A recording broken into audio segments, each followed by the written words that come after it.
আসসালামু আলাইকুম। সংবাদ বুলেটিনে আপনাদের স্বাগত জানাচ্ছি আমি মতিউর রহমান। আজ ৩রা ফেব্রুয়ারি ২০২৬। দেশের রাজনৈতিক অঙ্গনে বইছে নির্বাচনী হাওয়া। এই মুহূর্তে প্রধান খবরগুলো নিয়ে আমাদের এই বিশেষ আয়োজন। নির্বাচন কমিশনের কঠোর নির্দেশনা ও মর্মান্তিক নৌকাডুবি।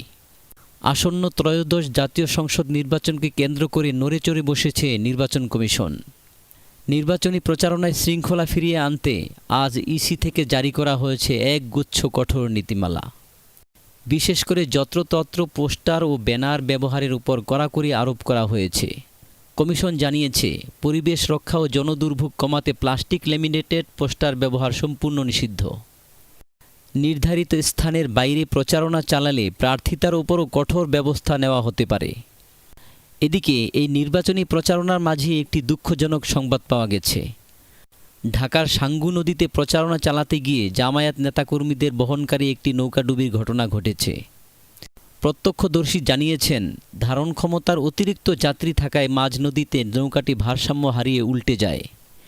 উদ্ধার অভিযান অব্যাহত রয়েছে, তবে এখন পর্যন্ত হতাহতের সঠিক সংখ্যা নিশ্চিত হওয়া যায়নি। বিএনপিতে বহিষ্কারে হিড়িক। রাজনৈতিক অঙ্গনে উত্তাপ ছড়াচ্ছে বিএনপির অভ্যন্তরীণ সিদ্ধান্ত। দলীয় শৃঙ্খলা ভঙ্গ এবং কেন্দ্রীয় সিদ্ধান্ত অমান্য করায় বিএনপি তাদের আরও ১৮ জন স্থানীয় কেন্দ্রীয় নেতাকে দল থেকে বহিষ্কার করেছে।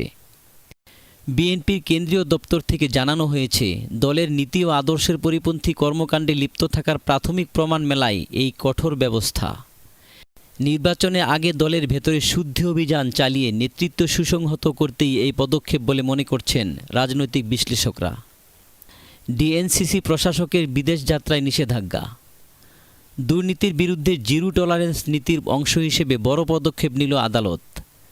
ঢাকা উত্তর সিটি কর্পোরেশনের বর্তমান প্রশাসক মোহাম্মদ এজাজের বিদেশ যাত্রায় আজ নিষেধাজ্ঞা জারি করা হয়েছে।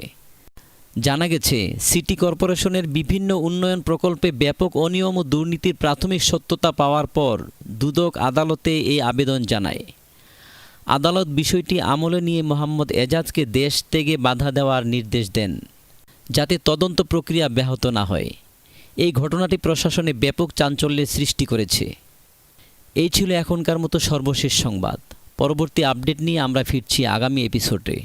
ততক্ষণ আমাদের সাথেই থাকুন। ধন্যবাদ।